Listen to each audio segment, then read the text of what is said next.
ኮራበት የሚገባው ልጃችን ስለሆነ ልንኮራበት ይገባል። ምንም ይሁን ምን እና አንተ ለብዙ አባቶች ምሳሌ ነክ፣ ጀግና አባት ነክ። የምር እንደ ኢትዮጵያዊ ሁላችንም እንኮራባሃለን። ጎበዝ ሀቡያ እንደ ምርቃት ለመረቀው በእናትሽ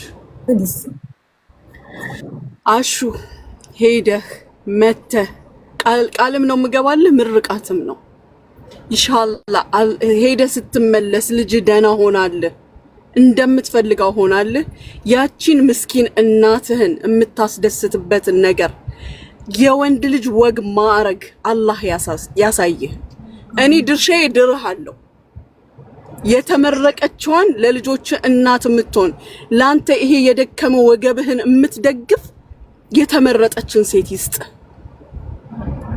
ቀበቶ የምትሆን ደጋፊ የምትሆን ሴት ይስጥ። ዱዓችን ነው የሁላችንም። ሰርጉ የኔ ነው። አሜን በል። አሜን አሜን አሜን። አስለቀሽኝ እኮ እንጂ ሙኒት ደግሞ ቃሏን አክባሪ ናት። ሙኒት ያለችውን ታደርጋለች። ቃሏን አክባሪ ናት። እንግዲህ እግዚአብሔር ይጨመር። አሁን ሌላው አይደለም ቢያንስ እንኳን ቤት እንኳን ሰው መጥቶ እንኳን አረፍ የሚልበት ቤት ነው አሁን ያለ ነውና እግዚአብሔር ይመስገን። ይሄ ሁሉ እኮ በእናንተ ድምጽ እናንተ ድምጽ ስለሆናችሁ እናንተ ከጎናችን ስለሆናችሁ ሚሽ እንትኑ ብቻ አይደለም ሳንቲሙ ብቻ አይደለም። በነገራችን ላይ ሰው የማያቀኝ ሰው ብቻ ሆኖ በጸሎት ስንት ሰው ኢንቦክስ ያደረገልኝ በደስታ እያለቀሰ ቮይስ ያደረገልኝ እጅግ በጣም ብዙ ናቸውና ይሄ ሁሉ እንግዲህ የፈጣሪ ስራ መቼም እጃችንን በአፋችን ላይ ገና ያስጭናል። ቤቱ ተሰጥቶኝ ሳያልቅ እንደገና ደግሞ ከንቲባዋም ብሩን እንትን ብለው ከዛ በኋላ ደግሞ ይሁን ቪዛውን በእጄ ገባ። እግዚአብሔር ደግሞ መልካም ነው። ገና ልጄን አቁሞ አሳይቶ እጄን ባፌ ላይ ያስጭነኛል።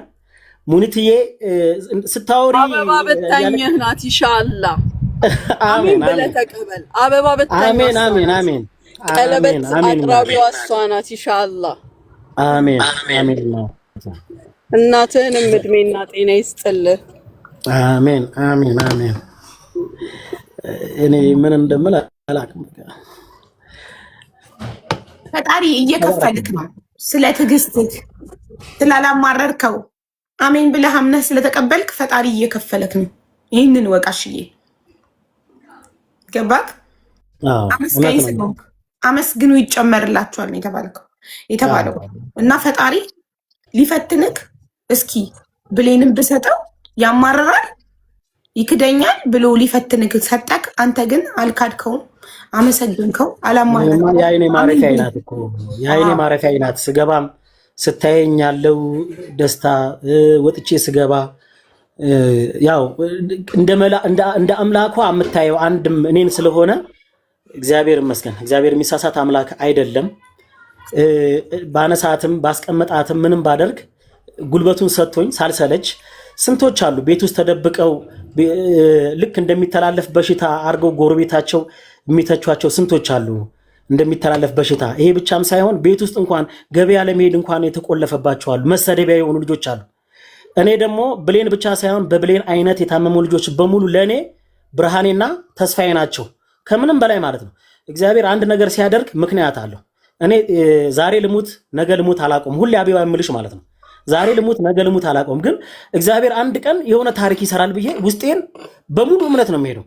ስለ እውነት ነው የምልሽ። እኔ ሰሚነሽ ኪዳነ ምህረት በስንተኛው ቀን ሄጄ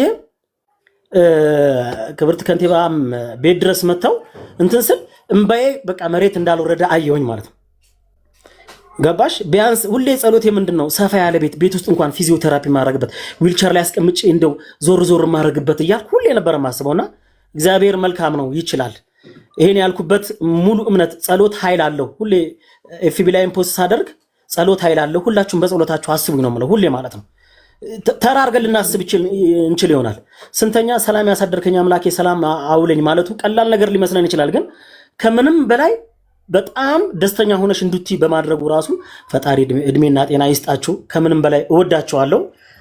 ሀቡዬ ጊዜያችሁና ሰዓታችሁን አልያዘው።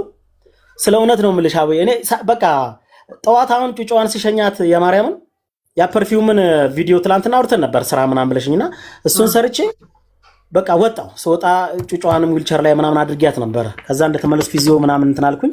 አሁን እሷን ከሰርቪስ ሊቀበል ስወጣ ነው ሳያችሁ በቃ ቆይ ስባችሁን ስታስገቡኝ ምስጋና እንዴ ሙኒት ካለችማ ሁሉንም ማመስገን አለብኝ ዛሬ በሀይባ ቤት ብዬ እንትን አልኩኝ። እንግዲህ እንዳልኳችሁ ነው። ዱዓም ጸሎትም አርጉ። ዱዓም ኃይል አለው፣ ጸሎትም ኃይል አለው። ከምንም በላይ እሷ ቆማ እንድትሄድ እኔ ብዙ ማላቃቸው እነሱም ያወቁኝ በልጄ የተነሳ ነው። እኔን ሳይሆን ልጄ ቆማ የምትሄድበትን ነገር ሁሌ ጸሎቴ እኮ አባ ብላኝ ምን ነው በሞትኩ ያልኩበት ጊዜ ነበር። አሁን አባ ብቻ ሳይሆን አባም እማም እያለች ነውና ሲያሳይሽ እግዚአብሔር ትንሿን ነገር ነው የሚያሳይሽ። ግን በቃ ያን ቃል ስታወጣ ምን ያህል ልቤ በሐሴት እንደሚሞላ ልነግርሽ አልችልምና ሀቡዬ አንቺም እዚህ ቤት ውስጥ ያላችሁት በሙሉ በቃ በጸሎት አስቡ። እወዳቸዋለሁ። ሙኒትዬ ዋትስአፕ ላይ ቮይስ አስቀምጥልሻለሁ። ትንሽ ምናልባት እንትን ባለፈው ፓምፐርስ ብለሽ ነበርና እኔ ፈልጌ እዚህ አሁን ያገኘሁት በጣም ትንንሽ ነውና እሱ ሳይዟን ለልኳሹ ቁጥርህ እኮ ተልኮላቸዋል። ኦኬ እኔ ያው እንትን አላሉኝም። ደግሜውን ልክላታለሁ። እሺ በቃ ምናልባት እዛ ሲሄድ ትንሽ እሱ ነው ሊያስቸግረኝ የሚችለው። እንትን በያቸውና ይደውሉልኝ። ከምንም በላይ እድሜና ጤና ይስጣችሁ። የወለዳችሁ እግዚአብሔር በልጆቻችሁ ይባርካችሁ ነው የምለው። በተረፈ እድሜና ጤና ይስጣችሁ። እወዳችኋለሁ። ሀቡዬ አንቺንም ልጆችሽን የተባረኩ ይሁን። እንደምታምነው አምላክ አያሳፍርክም። ታያለህ። ያመነው ነው አያሳፍርም። ፈጣሪ አሜን አሜን አሜን አሜን አሜን። ተባረኩልኝ። እሺ አሜን። እሺ እሺ ወንድም እሺ ቻው። እንዳልሽ አይነት አባቶች ይብዙልን ኢትዮጵያ ውስጥ በልጆቻቸው የሚቆሩ ለልጆቻቸው የሚቆሙ ልጆቻቸውን ጥለው የማይሄዱ በማንኛውም ሁኔታ ላይ ሆነው ከልጆቻቸው ጎን የሚቆሙ አባቶች ይብዙልን፣ ይውጡልን አደባባይ። እሺ ሀና የሀናን ጉዳይ